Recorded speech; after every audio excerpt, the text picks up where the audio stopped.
नाज़रीन आदाब, न्यूज़ 18 उर्दू में आपका इस्तकबाल है। मैं हूं मोहम्मद विसाल आजम और आप देख रहे हैं खबर खास। मुल्क में पूरा माहौल जो है वो सिर्फ चुनावी ही नहीं है, बल्कि मुल्क में एक बार फिर कोरोना जो रिटर्न है उसका कहर भी फैलता जा रहा है।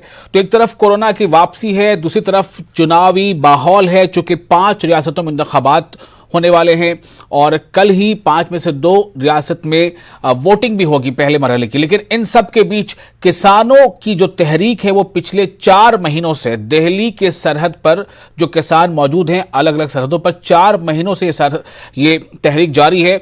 और दिल्ली की सरहदों पर किसानों के एहतजाज के 4 महीने मुकम्मल होने पर आज किसानों ने भारत बंद बुलाया है। हम अगले आधे घंटे इसी पर गुफ्तगू करेंगे कि आखिर भारत बंद का मकसद क्या था और भारत बंद का असर कितना रहा और कितना इसका असर पड़ सकता है आने वाले चुनाव पर।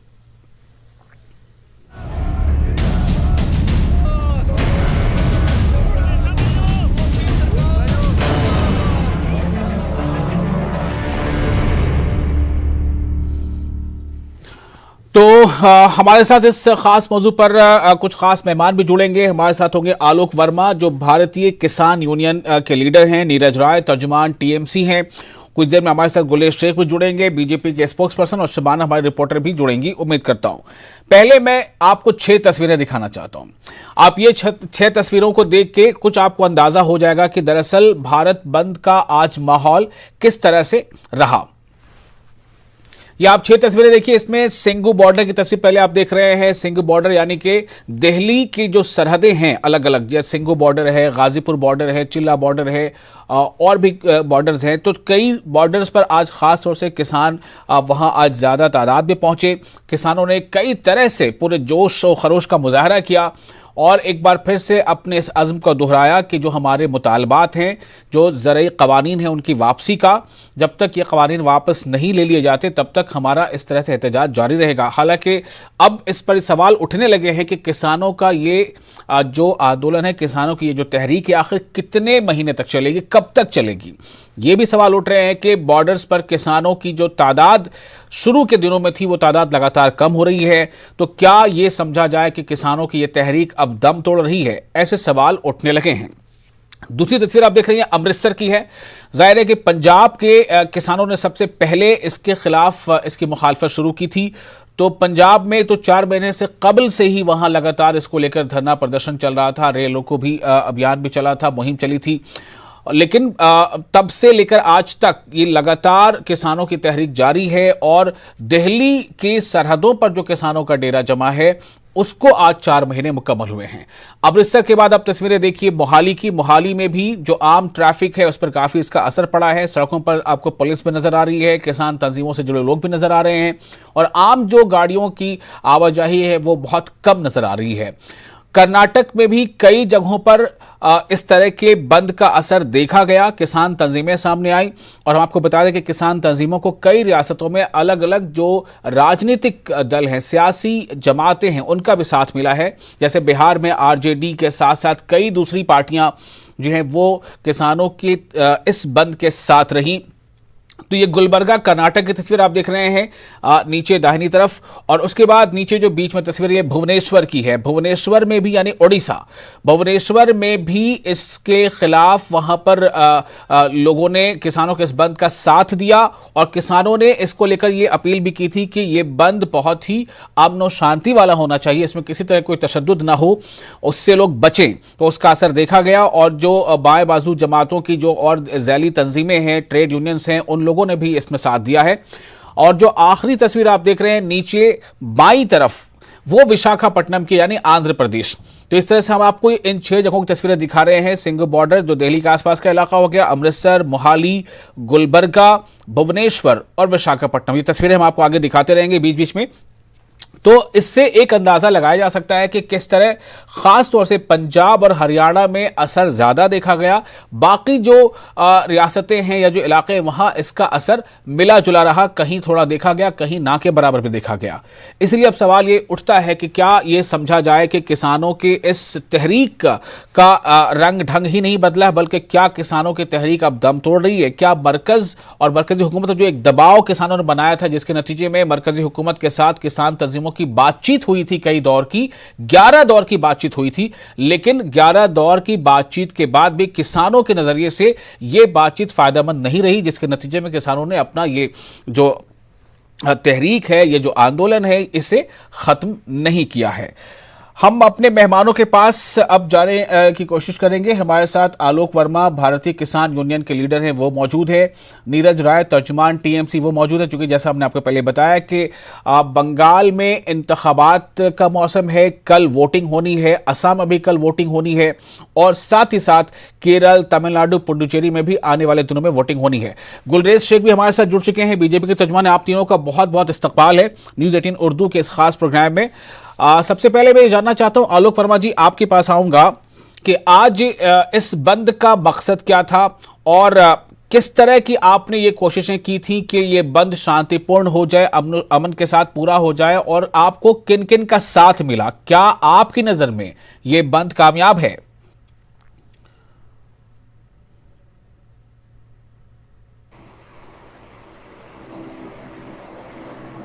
आलोक वर्मा को मेरी आवाज मिल पा रही है?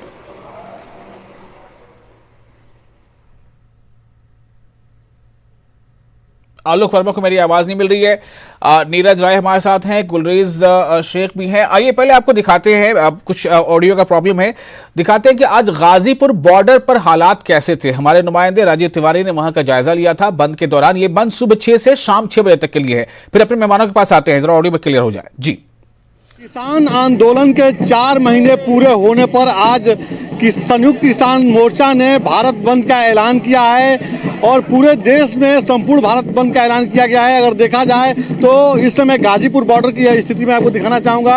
यहाँ पर जो किसान हैं वो लगातार 4 महीने से धरने पर बैठे हुए थे और इनकी मांग है कि जो तीनों कृषि कानून है उसे रद्द किया जाए। जब तक कृषि कानून रद्द नहीं किया जाएगा तब तक हम लोग घर वापस नहीं जाएंगे।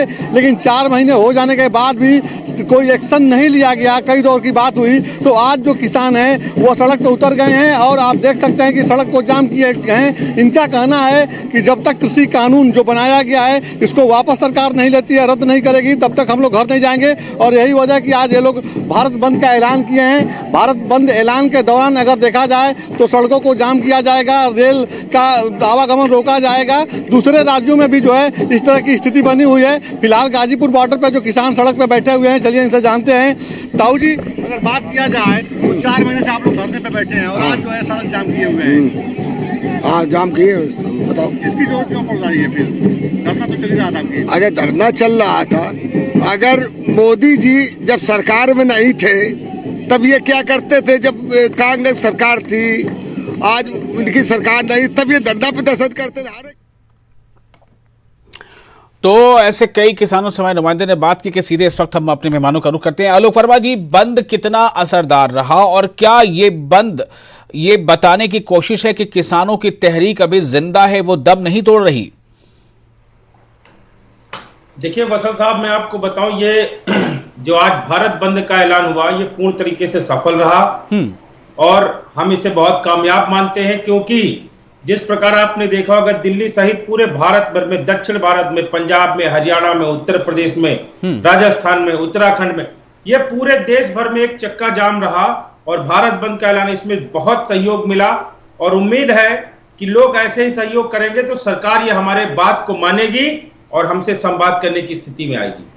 जी, गुलरेज शेख साहब हमारे साथ हैं, बीजेपी के तर्जुमान हैं। गुलरेज साहब, क्या ये किसानों की तहरीक किसी तरह से इलेक्शन में मुतासर करेगी? इलेक्शन के नतायज को किसी पार्टी को क्या मुतासर कर सकती है? चूंकि किसानों ने ये भी स्टैंड ले लिया है कि वो उन रियासतों का भी दौरा कर रहे हैं जहां पर चुनाव हो रहे हैं।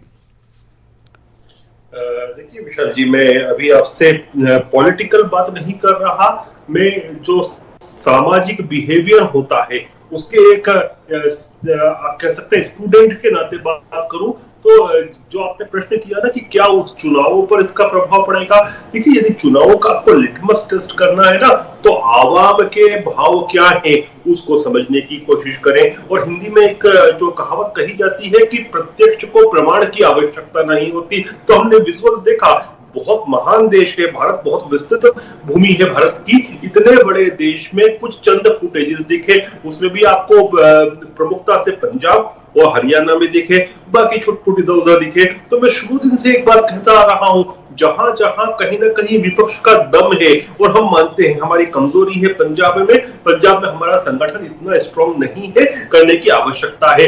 हरियाणा की बात करें तो हरियाणा में भी कांग्रेस अच्छी खासी शक्ति रखती है। तो जहां जहां विपक्ष के पास कुछ शक्ति है वहां पर यह आंदोलन दिख रहा है। तो इसका मतलब क्या हुआ, ये आंदोलन मूल्यतः किसानों का आंदोलन नहीं है, ये किसानों के कंधे पर रखकर जो ऑपोजिशन की बंदूक चलाई जा रही है वो बंदूक आज फेल हो गई।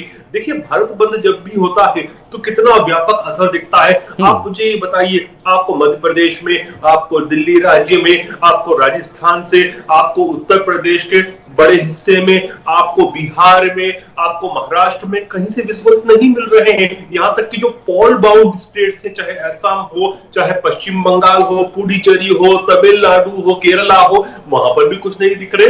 इसका पॉलिटिकल कुछ असरात हो ही नहीं सकता। यदि आप स्टूडेंट के हिसाब से भी बात करो, जो सामाजिक शास्त्र का कोई स्टूडेंट हो, तो भी आप देखिए कि ऑपोजिशन ड्रिवन एक आंदोलन है जो इसमें कंधों पर बंदूक रख के चलाई जा रही है किसानों की, और वो विफल हो चुका है। ठीक है, एक छोटा सा रिएक्शन आलोक वर्मा जी, आपसे छोटा सा रिएक्शन चाहूंगा गुलरेज साहब के ऐसा कहने पर कि ये उन्हीं रियासतों में ज्यादा असरदार है जहां पर अपोजिशन है। मतलब ये कि ये अपोजिशन ड्रिवन एक तहरीक चल रही है जिससे आने वाले इंतखाबात में बीजेपी पर कोई असर नहीं पड़ने वाला, जैसा गुलरेज साहब का कहना है। देखिए, गुलरेज साहब ने बहुत सही बात की कि जहां पर अपोजिशन है वहीं पर है। हम इन्हें वही तो करना चाह रहे हैं कि जहां पर इनकी सरकार है हम वहां जाके इनका मटियामेट करेंगे ना, वहां से इन्हें सरकार से हटाने का काम किसान करेगा। और ये जो ये बात कह रहे हैं कि ये मुट्ठी भर किसान है, ये मुट्ठी भर किसान अपनी ताकत को दिखाएगा और आपकी दिल्ली की सरकार को हिला करके, मैंने पहले भी कहा वसल साहब, जरूरत पड़ी तो ये आंदोलन मई 2024 तक चलेगा।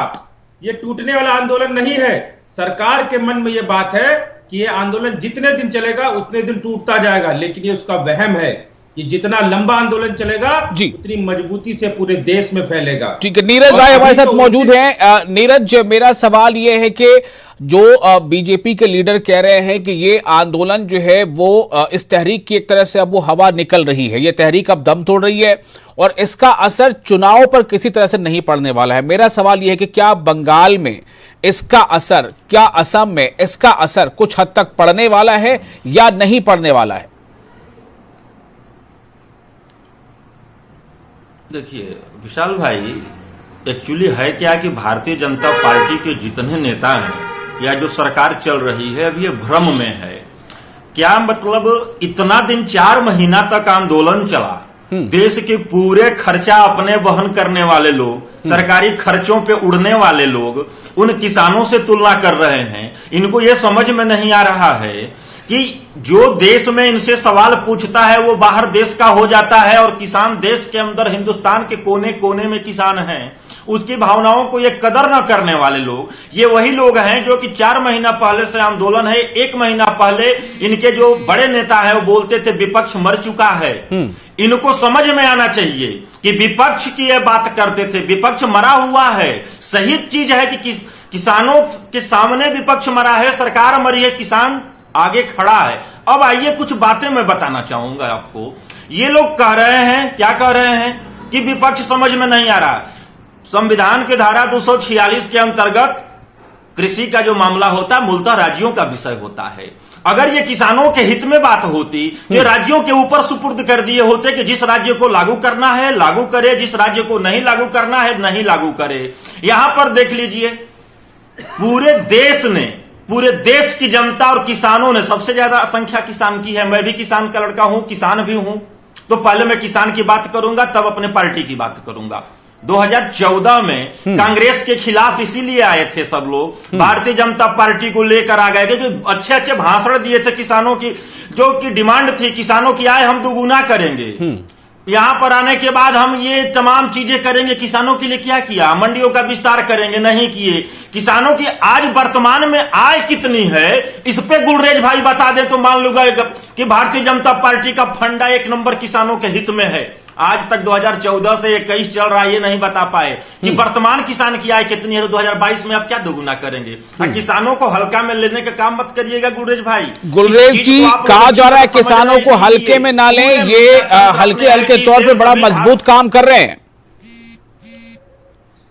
नहीं, देखिए, किसानों को हम हल्के में कैसे लेंगे? किसानों ने हमारी सरकार बनाई है। सुन लीजिए सर, 135 से ज्यादा भारतीय जनता पार्टी के जो सांसद बैठे हैं संसद में, वे अपने व्यवसाय में कृषि लिखते हैं। तो मतलब ये सरकार ही किसानों की सरकार है। और जिस दिन से ये सरकार आई है कि यूरिया की समस्या होती थी, हमने नीम कोटेड यूरिया किया, हमने सॉइल हेल्थ कार्ड का काम शुरू किया, हमने जो स्वामीनाथन कमेटी की रिपोर्ट थी जिसके हिसाब से एमएसपी की जो डिमांड थी वह करके दिखाई। तो हम तो कंटिन्यू भी रिफॉर्म करना चाहते हैं। का रिपोर्ट नहीं लाए हैं भाई साहब, झूठ मत बोलिए भाई। स्वामीनाथन कमेटी का रिपोर्ट नहीं है, शांता कुमार का रिपोर्ट आपने लागू किया है, स्वामीनाथन का नहीं लाए हैं। आपकी पार्टी में जो इतना भी दम नहीं है कि पश्चिम बंगाल में किसानों के कंधे पर रख के ही बंद करवा देते, इसलिए ज्यादा बोलने की कोई आवश्यकता नहीं है, उछल कूद करने की आवश्यकता नहीं है। आपकी जमीन खिसक चुकी है। क्या बात करते हैं? किसान के लड़के से बात कर रहे हैं भाई साहब, किसान के लड़के से बात कर रहे हैं। आप किसान के लड़के से बात करिए। हिंदुस्तान में हूं तो किसान हूं, पहले किसान का लड़का हूं, तब किसी पॉलिटिकल पार्टी का मेंबर हूं या पदाधिकारी। उत्तर प्रदेश के अध्यक्ष और टीएमसी पार्टी के नेशनल प्रवक्ता से बात कर रहा हूं मैं, एक बाकायदा एक राजनेता से बात कर रहा हूं। वो वास्तव बात है, माननी चाहिए आपको कि पश्चिम बंगाल में आपकी जमीन आप टीएमसी से ही बात कर रहे हैं तो चलिए टीएमसी से ही बात कर लीजिए, टीएमसी से ही बात कर लीजिए। अब आइए, आप अपने राष्ट्रीय स्तर पर किसानों के हित में क्या काम किए हैं झूठ बोलने के सिवा? बताइए ना। आप चलिए किसान की बात, टीएमसी की बात कर लीजिए। आप तो दिशाहीन करने का काम करेंगे ना। अब बताइए, राष्ट्रीय स्तर पर किसानों के साथ छल करने के अलावा आपने क्या किया है? पश्चिम बंगाल की बात करूंगा, देश के अंदर बताइए कि किसानों के साथ छल करने के अलावा आपने क्या किया है? क्या अच्छा है और क्या किसानों के साथ छल करने के अलावा आपने क्या किया है पूरे देश के अंदर? बंगाल छोड़िए, बंगाल भी एक देश का हिस्सा है। देश पे आइए, देश में आपका शासन है। मध्य प्रदेश में बताइए कि आपकी सरकार में किसानों पर 200 करोड़ से ऊपर का गबन कंपनियां करी हुई है। बताइए ना, बताइए। चलिए, ये सवाल जवाब इस तरह से होता रहेगा। मैं अपने नुमाइंदा शबाना से जुड़ना चाहता हूं। इस वक्त शबाना कोलकाता से मौजूद हैं। शबाना, अगले ही दिन इंतखाबात होने हैं, वोटिंग होनी है। बंगाल में 30 सीटों पर होनी है, असम में 47 सीटों पर होनी है। और किसान तंजीमों के बड़े लीडरों ने बंगाल का दौरा किया था। उन्होंने कहा कि हम लोगों से अपील करेंगे, हम एक कैंपेन चलाएंगे। क्या आज के भारत बंद का बंगाल पे कुछ असर देखा गया बंगाल में? और क्या ये किसी तरह से इलेक्शन से जुड़ता नजर आ रहा है?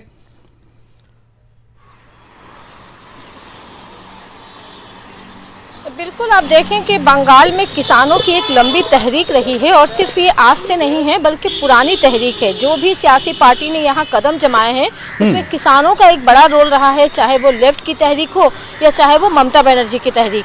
लेकिन जिस तरह से किसानों का आंदोलन देश भर में चल रहा था, बंगाल में उस तरह से खास तो नज़र नहीं आया।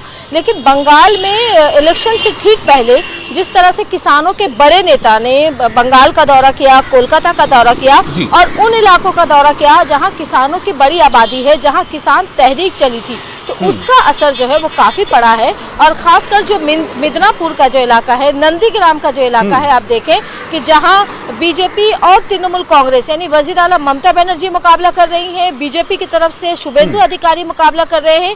इज्जत दांव पे लगी है दोनों पार्टियों की और एक तरह से पूरी पार्टी जो है वो निर्भर करती है नंदीग्राम की सीट पर। तो ऐसे में किसानों ने भी अपनी मौजूदगी दर्ज कराई है नंदीग्राम में जाकर। और नंदीग्राम में जाकर जिस तरह से उन्होंने किसानों ने अपना मुद्दा रखा है, तो कहीं ना कहीं बीजेपी के लिए एक बड़ा जो है वहाँ नुकसान होगा। क्योंकि आप देखें कि किसान अगर ठीक इलेक्शन के वक्त में अपने मुद्दों को लेकर, क्योंकि जब किसानों की बात आती है तो कहीं ना कहीं मुल्क भर में किसान जो है वो मुत्तहिद होते हैं, चाहे वो भले ही किसी भी पार्टी को फेवर करे, किसी भी पार्टी के साथ रहे। शबाना, एक सवाल यहाँ पर अहम ये है कि उनका अब किसानों की तहरीक किस तरह से आगे मोड़ ले रही है। मैं ये जानना चाहता हूँ कि किसानों के बंद का आज कोलकाता में या बंगाल के दूसरे हिस्सों में कितना असर देखा गया? कुछ अगर आपके पास रिपोर्ट्स हो तो इस हवाले से बताएं। देखिए, किसानों के बंद का असर जिलों में काफी देखा गया है। हालांकि कोलकाता में इसका खास असर नहीं देखा गया, कोलकाता शहर में, लेकिन जो डिस्ट्रिक्ट के इलाके हैं, खासकर जो सिंगूर और मिदनापुर का इलाका है, वहाँ किसान जो है वो, वहाँ किसानों की जमात हुई है। किसान जो है वो अपने अपने बैनर पर जो है वो बाहर निकले हैं और एक तरह से बंद की हिमायत की है, लेफ्ट जमातों का साथ रहा है। तो वहाँ उन इलाकों में जो देही इलाके हैं वहाँ असर देखा गया, लेकिन अगर आप कोलकाता शहर की बात करें तो यहाँ कुछ खास असर नहीं देखा चलिए, गया। मैं फिर आपके पास आता हूँ शबाना, आप हमारे साथ लाइन पे बने रहे। गुलरेज शेख साहब, कोलकाता शहर में किसानों के बंद का असर ज्यादा नहीं देखा गया, लेकिन देही इलाकों में असर देखा गया है। क्या ये खबर बीजेपी को थोड़ा सुकून देती है? नहीं, मैं तो आपको कह रहा हूँ ना, मैंने तो शुरू दिन से ही ये बात कहता आ रहा हूँ कि जहां भी विपक्ष में थोड़ा बहुत दम है वहां पर असर दिख जाएगा, क्योंकि किसान आंदोलन नहीं कर रहा, मूल्यता इनका कार्यकर्ता कर रहा है, विपक्ष का कार्यकर्ता कर रहा है। अब कोलकाता में तो मैं शुरू दिन से एक बात कहता आ रहा हूँ कि भवानीपुर की सीट जो है वो कलकत्ता से लगी हुई सीट है, और वहां से ममता बनर्जी क्यों भागी है? क्योंकि वहां पर इन लोगों के पांव उखड़ चुके हैं। जहां थोड़े बहुत भी पैर है इनके हुए या लेफ्ट के हुए, वहां पर कुछ कुछ पॉकेट्स में असर दिख रहा है, लेकिन पॉकेट्स में ही दिख रहा है। यदि पूरी कमीज है तो एक पॉकेट पे दिखता है, उसके अलावा कुछ भी नहीं दिखता। तो जी, मैं अब तो आलोक वापस से रिएक्शन लेता हूं। आलोक जी, ये जो बोझ है, क्या वाकई ये आपके लिए एक बोझ जैसा है कि किसानों के आंदोलन के बारे में ये कहा जाता है कि ये उनका अपना आंदोलन नहीं है, ये विपक्षी पार्टियों का के जरिए प्रेरित आंदोलन है? क्या आप इसे एक बोझ मानते हैं, या अब इसे आप एक बड़ा, अपने लिए एक बड़ी कामयाबी मानते हैं? क्या आपके साथ पार्टियां जुड़ रही हैं? देखो वसंत साहब, मैं आपको बताऊं कि जो लोग ये कहते हैं ये राजनीतिक प्रेरणा से आंदोलन है, तो मैं उनसे इतनी चीज पूछना चाहता हूं कि आप किसी को कितने दिन तक बहकाओगे? 1 महीना, 2 महीना, 15 दिन, 1 हफ्ता, 10 दिन? आज 4 महीने से ज्यादा हो गया किसान आंदोलन को, 120 दिन से ज्यादा हो गए।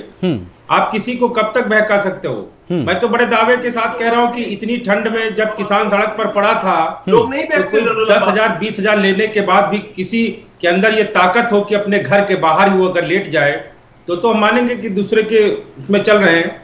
देखो, ऐसा है कि ये आरोप लगाने का एक काम है सरकार की तरफ से, और ना तो हम किसी राजनीतिक दल के प्रेरित से होकर काम कर रहे हैं, ना ये हमारी खुद की मांगे हैं। किसानों ने, लेकिन इस बात से तो आप इनकार नहीं कर सकते कि अब कई जमातों के बड़े लीडर किसान महापंचायतों में शामिल हो रहे हैं, फिर चाहे वो अखिलेश यादव हो, चाहे वो प्रियंका गांधी हो। नहीं, देखिए, वो अपनी किसान पंचायत कर रहे हैं वसल साहब, इसको आप समझिएगा। वो अपनी किसान पंचायत कर रहे हैं, लेकिन भारतीय किसान यूनियन संयुक्त किसान मोर्चा का जो कार्यक्रम है उसमें कोई भी राजनेता नहीं आ रहा है। मैं फिर बताऊं आपको, अखिलेश यादव अपनी अलग किसान रैली करते हैं, राष्ट्रीय लोकदल अपनी अलग करता है, कांग्रेस अपनी अलग करती है। और मैं तो सरकार से कहना चाहता हूं कि आप उनको क्यों ऐसा करने का मौका दे रहे हो? आप ये कृषि बिल वापस ले लो। गुलरेज बोलिए, कुछ कहना चाह रहे हैं आप? हमारे किसान यूनियन के प्रवक्ता महोदय ने जो बात कही, बिल्कुल सही बात कही कि बहुत दिनों तक आप पैसे देकर भी किसी को गुमराह नहीं कर सकते, उसका दुरुपयोग नहीं कर सकते। यही कारण है कि जैसे जैसे समय बीतता गया, लोगों को सच्चाई सामने आ गई कि नहीं, ये लोग गलत है, और इसीलिए आंदोलन जो है वो खत्ता हुआ दिख रहा है, खत्म होता हुआ दिख रहा है। ये बात इन्होंने कबूल की। भाई साहब, क्या बात करते हैं? ये व्यापारियों की पार्टी किसानों का मरम कैसे समझने लगेगी? ये व्यापारियों की पार्टी है। भारतीय जनता पार्टी के जो प्रवक्ता है, मेरी नहीं, ये व्यापारियों की पार्टी है, जिसमें किसान संघ में किसान ही नहीं है कोई। आपने इस कृषि कानून को नहीं बनाया ना, इसीलिए तो आप नहीं, वही तो कह रहा हूँ कि ये वही पार्टी है ना, व्यापारियों और बनियों की पार्टी है। और किसानों का मरम क्या समझेगी ये पार्टी? केवल कहना ही तो जानती है, आरोप लगाती है। भाई साहब, किसान जो होते हैं ना, हमारे देश की रीढ़ है, और ऐसा आपने फैलाया है अपना ऐसा भ्रामक जाल कि किसान भी किसान से मिलने में कतरा रहे हैं। क्या बात करते हैं आप लोग? आप ही के नेता बोलते हैं बनिया हूँ, देश बेच डालेंगे, बैंकों का कर्ज नहीं लौटाएंगे, लेकिन प्राइवेट लोगों को सरकारी संपत्ति बेचेंगे। क्या बात करते हैं आप लोग? किसानों के लिए एक भी ऐसी योजना बताइए ना कि जो कि किसानों के लिए बेहतर हो, 14.5 करोड़ परिवार के लिए, एक भी बताइए। तो आपकी बात कर रहा हूँ सर, टीएमसी का कैडर कहाँ है? कल चुनाव होने के उपरांत भी आप हमारी बात आप मत करिए, हमारी बात आपके बात कर रहे हैं, हमारी बात आपके बात कर रहे हैं। हमारी बात मत करिए। हमारी बात के लिए आपके जो नेता मोदी जी हैं और अमित शाह जी हैं कर रहे हैं, 150 से ऊपर नेता कर रहे हैं। किसान की बात करिए, यहाँ पर किसान की बात करिए भाई साहब, किसान की बात। चलिए, आज का दिन बंद था, ये बंद का दिन तो लगभग गुजर गया, चूंकि सुबह 6 बजे से शाम 6 बजे तक का बंद था। सवाल इस बात को लेकर है कि किसानों के इस तहरीक को 4 महीने, दिल्ली सरहद के आसपास जो तहरीक चली वो 4 महीने मुकम्मल हो चुके हैं। आगे ये कब तक चलेंगी और क्या फिर से एक दौर आएगा जब मरकज और किसानों के बीच बातचीत होगी, या फिर इसका जो नतीजा है या फिर इसका जो फाइनल जो क्लाइमेक्स है वो सीधे तौर पर चुनाव या चुनावी मैदान में ही जाकर तय होगा। बहुत शुक्रिया आप तमाम लोगों का इस खास मौजू पर हमारा साथ देने के लिए, और नाज़रीन आपका भी शुक्रिया। बने रहें आप न्यूज़ 18 उर्दू के साथ। मुझे दीजिए इजाजत, आदाब।